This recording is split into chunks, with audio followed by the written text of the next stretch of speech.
Welcome to the masterclass on fundraising for a nonprofit.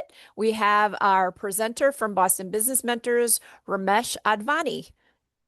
I'll turn it over to you, Ramesh. We will talk a little bit more about Boston Business Mentors at the end. I will go over some essentials that will help you manage your revenues, um, especially because you're, as a nonprofit, are providing human services, and the costs of human services go up every year, and your service revenues do not generate enough money. That's assuming that there are some services that you're offering, which you are offering through your nonprofit at cost. And you can't just keep raising the price or cost of that. So that's why you have to focus on fundraising. So I'm going to cover about five major topics on these slides. The first one, of course, is why do you need funding?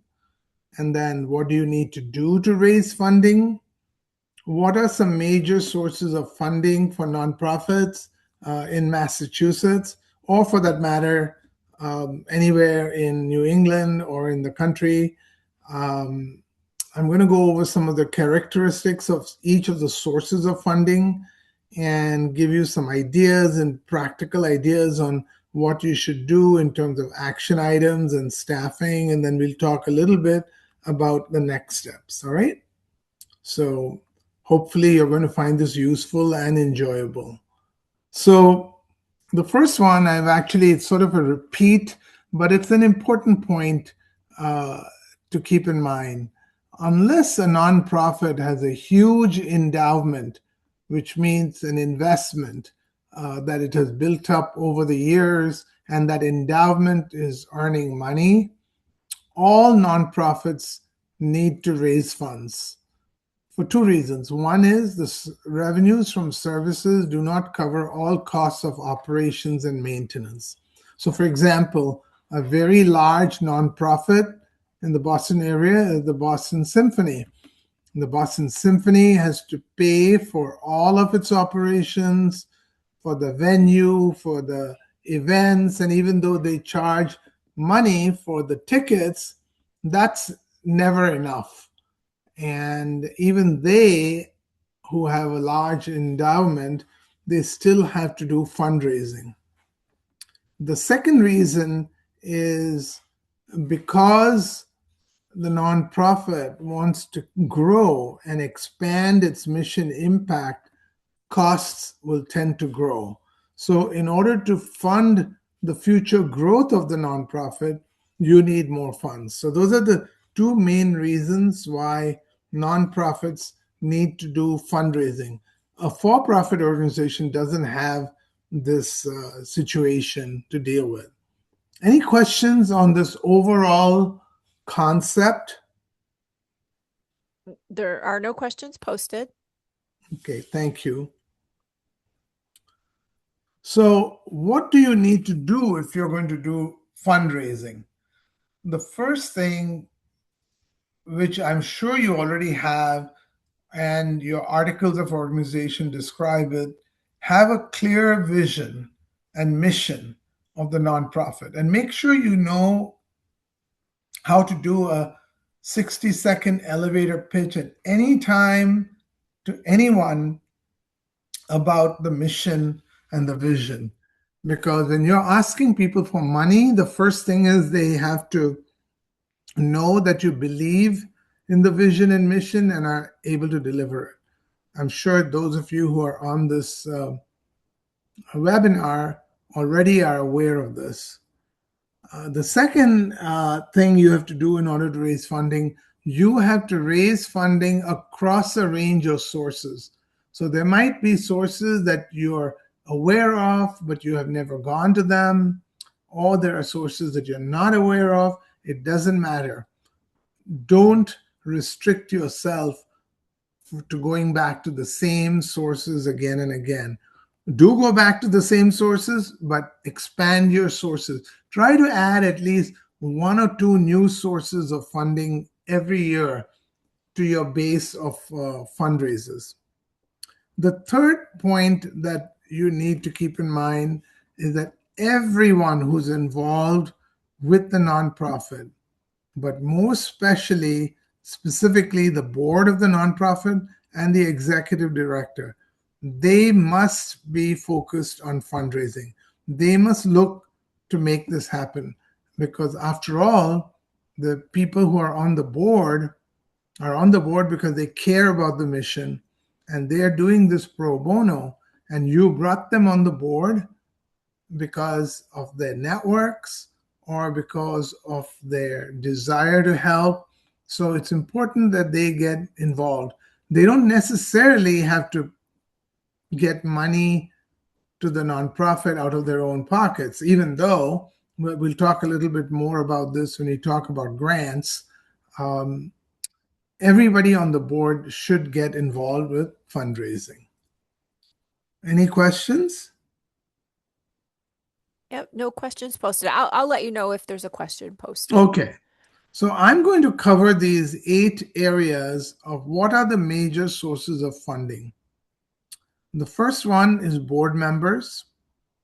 The second is individual donors who make direct contributions, and also those who attend fundraising events.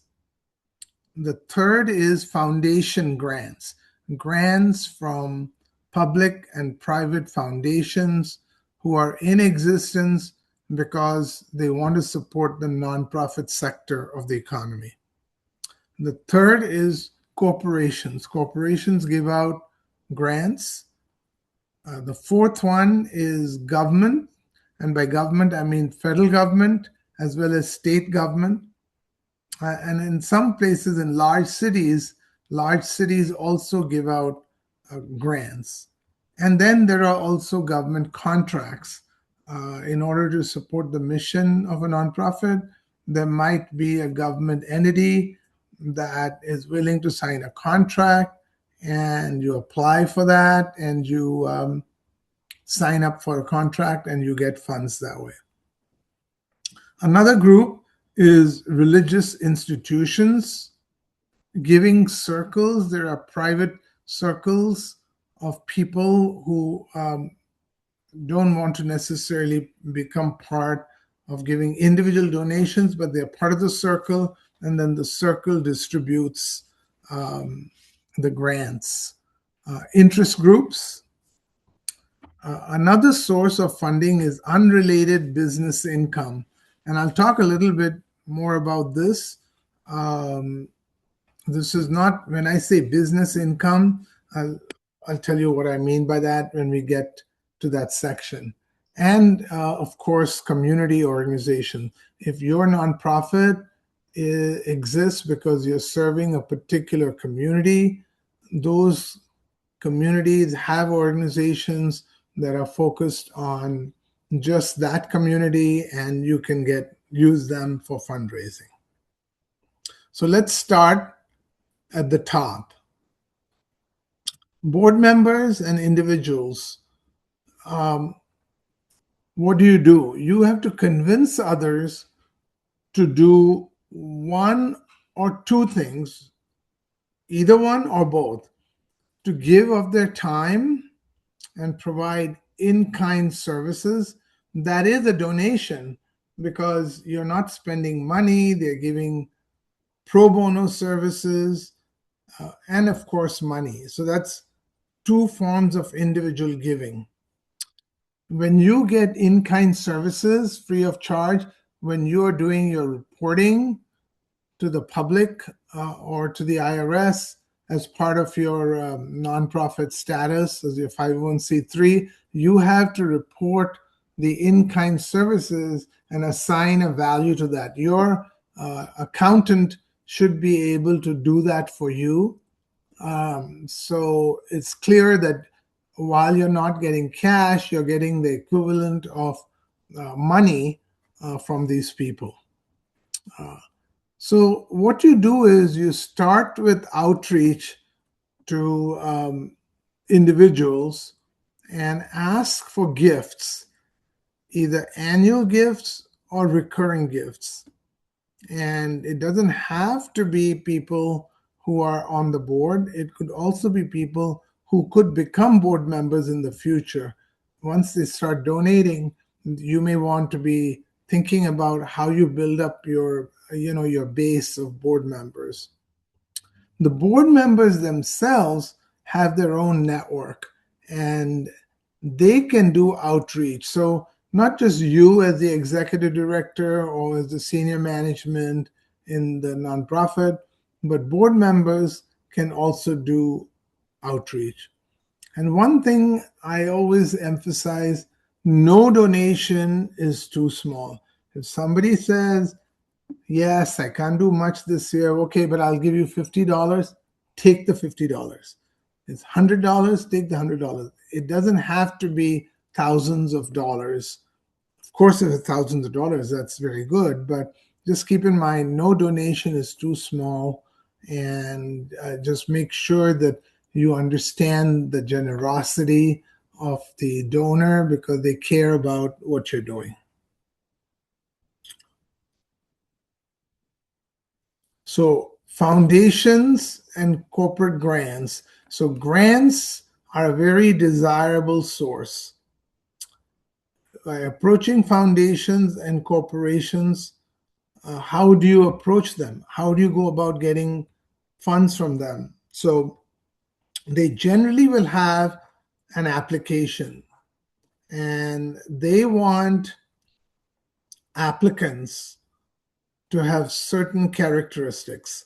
They want a strong professional leadership and strong volunteer leaders. They want to make sure that you have a strategic plan and you have a realistic 2 to 3 year budget. You've done planning and you've laid out how you're going to spend the money. And you should have a demonstration of metrics that you have established for yourself, and you have a record showing how you have achieved success in your mission. So I'm giving you two examples over here of sources of grant information. One is Philanthropy Massachusetts. And if you go onto this website, philanthropyma.org, it's the largest philanthropic giving library in New England. When we are done with this, I'll see if when you open it up, I'll see if I can switch from the presentation workshop and get onto that website and show you, what you can see.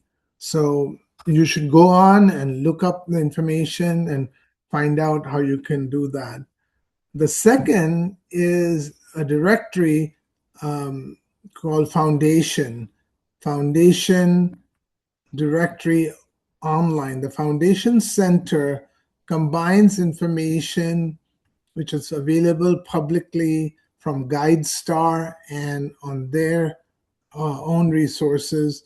It's a compendium of funders and describes for each funder what the grant making priorities are. So you have to look for a match between what you're doing, your mission, and the funders who are funding things. So, for example, if you were to look up the Boston Foundation, you will find that there are certain areas that the Boston Foundation provides funding for.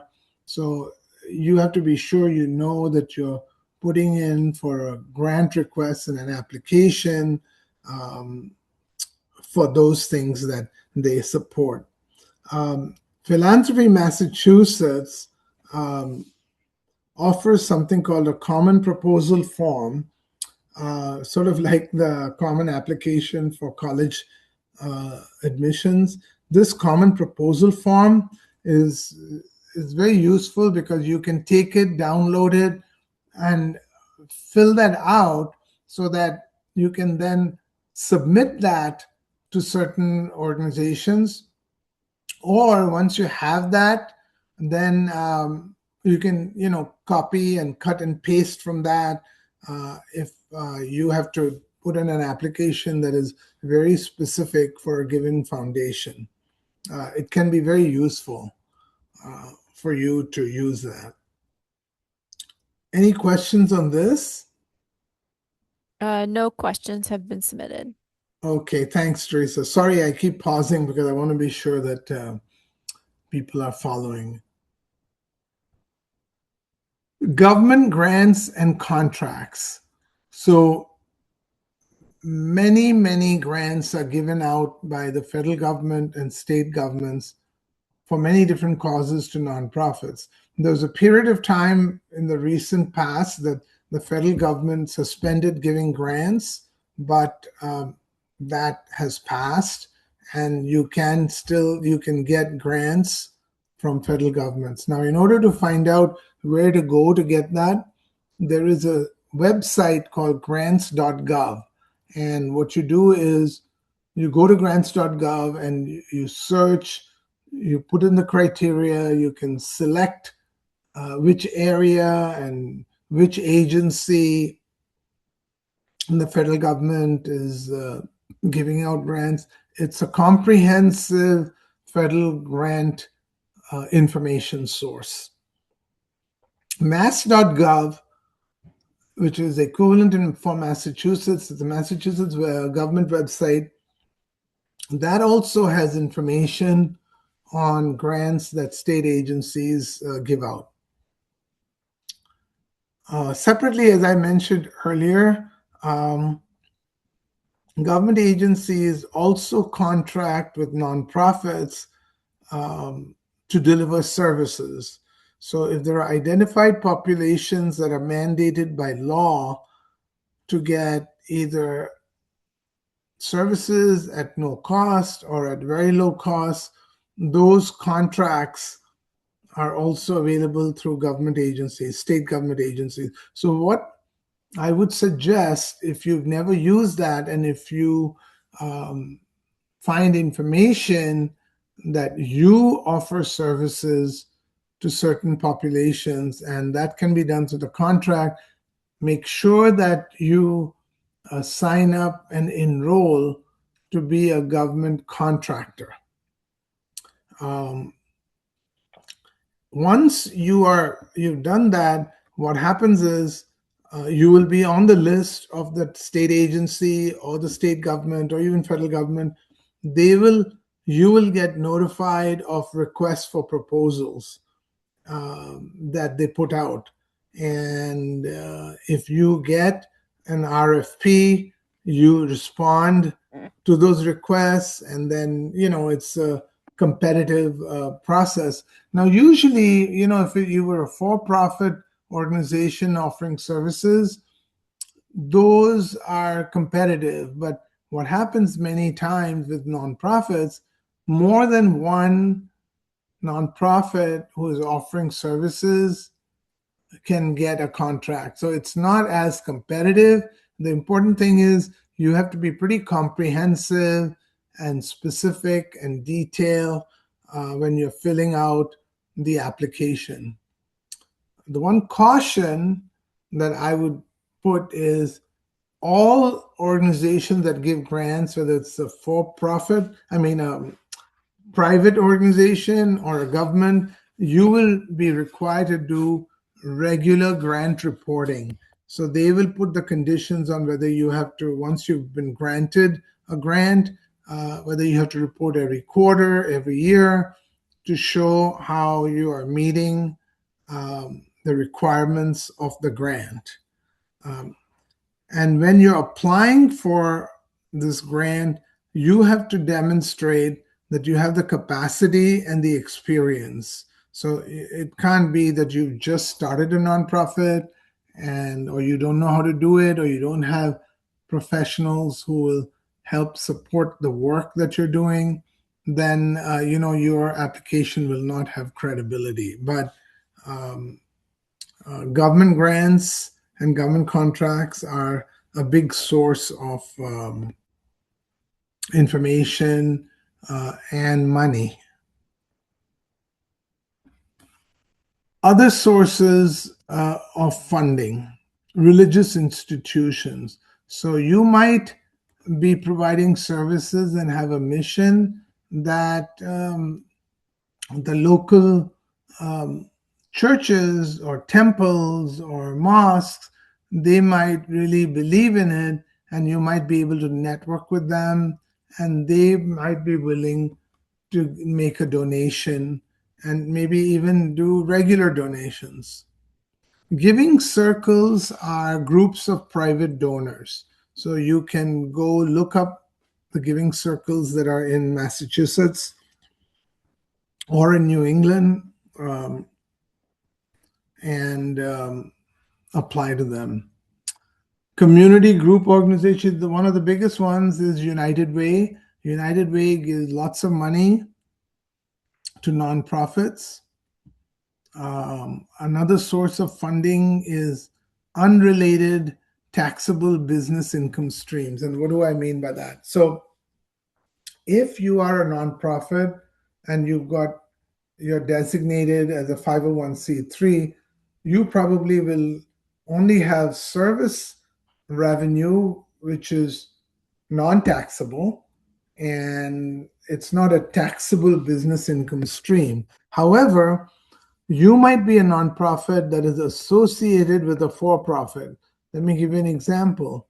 Uh, Google, or for that matter, Microsoft, those are for profit large corporations, but they have non taxable nonprofit organizations.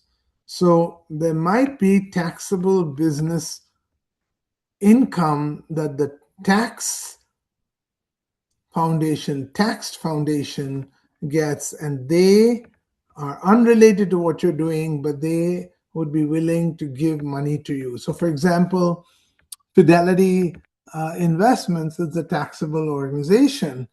However, Fidelity has a foundation. They also have something called the Fidelity Charitable Trust, where people invest, take their investments, and they put it into Fidelity Charitable Fund, and then the Fidelity Charitable Fund also provides money to nonprofits, and I can go into that in more detail if we were to talk separately. Um, and of course, another source of funding, which is basically to cover your costs, is you have service offerings as part of your mission base that you charge your clients. That's non-taxable. That becomes a source of covering your costs. So it's very important to know that you have lots and lots of sources of funding. The key is you have to be able to research and find out what's available where you're located, or what's available in the market for the geographical circle that you're covering, and understand the requirements of the donors and the process, and then pursue them. So, how would you go about this? Let's say you understood all this and you've been doing it. If you are an early stage profit, my suggestion would be retain a grant writer. And there are many grant writers. Either retain them on an hourly basis or a fixed price, have them draft an application template and use that application template for multiple applications, and also have that same grant writer or you yourself research potential funders. One useful source is, in order to find a grant writer, go to an organization called Nonprofit Consultants Network and do a search over there, or put in an application saying you're looking for a grant writer and you're an early stage nonprofit, and see if you can recruit somebody. Obviously you'll have to pay them, but that way you will get someone who's got the experience. Longer term development work, fundraising, is really the executive director and the board of the nonprofit would have to have a development committee, and the executive director and the development committee would cultivate donor prospects, do annual appeals generated many times between you will see you yourself have been probably been the recipient of requests for funds the time between Thanksgiving and the New Year. A lot of nonprofits at the end of the year they do a fundraising appeal. Also, if you're a large enough nonprofit, you can also have an annual fundraising gala, and you raise funds there.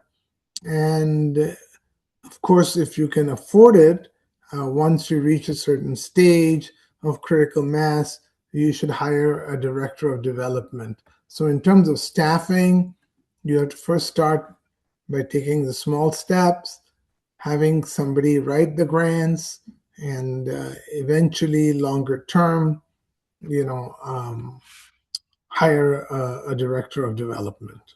So that's pretty much what I wanted to share about the fundraising for a nonprofit.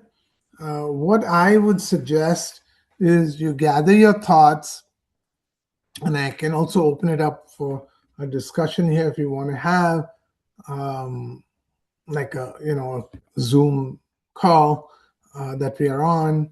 Write out your answers to what you've learned today, and then I would suggest we have business mentors besides myself who understand and have been involved in the nonprofit sector of the economy, and they would be happy to work with you one on one. Everything you discuss with the Boston Business Mentor is confidential and it's all free. So that's all what I have. Great. Thanks, Ramesh.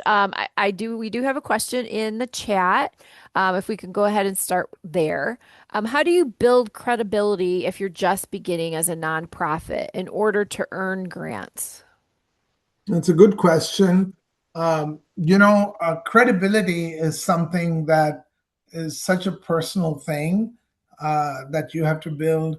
So I would say some of the simple, common sense steps are your own background, your resume, the other board members, and what they have done in that area of the mission. They may not have done it through the nonprofit because the nonprofit is just getting started, but they have been doing this kind of work, or have been involved with others.